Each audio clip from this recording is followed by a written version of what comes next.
Okay, so this is the control panel for the Coop door and for the light.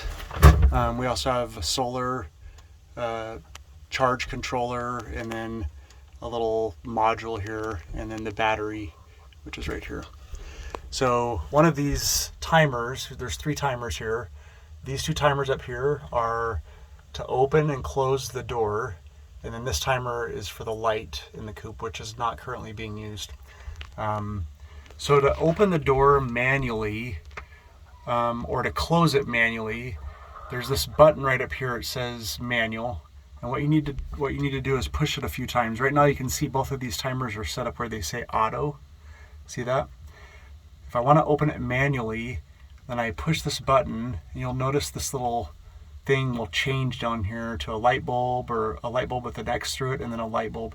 So we're looking for the one that shows a light bulb. So if I push it once, that's a light bulb with an X, push it back to auto, and then push it again, it will show a light bulb. And see how it clicked on right there? You don't hear anything right now because the door is already open. I already did this. And it takes about 30 seconds for it to completely open. And then after it's open, what happens is I need to push this button again to turn it back to auto. And what that does is that puts that timer back in auto mode so that it will run according to whatever schedule that it's been set up. So same process for closing the door.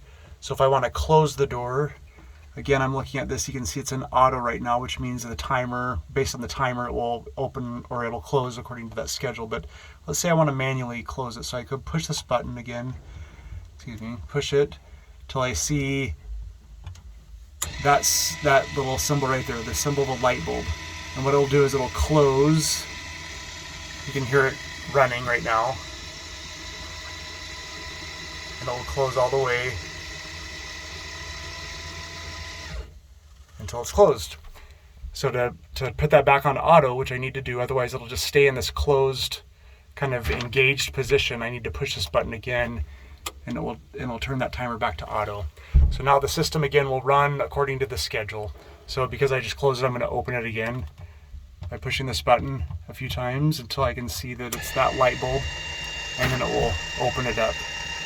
So that's how you manually control this door.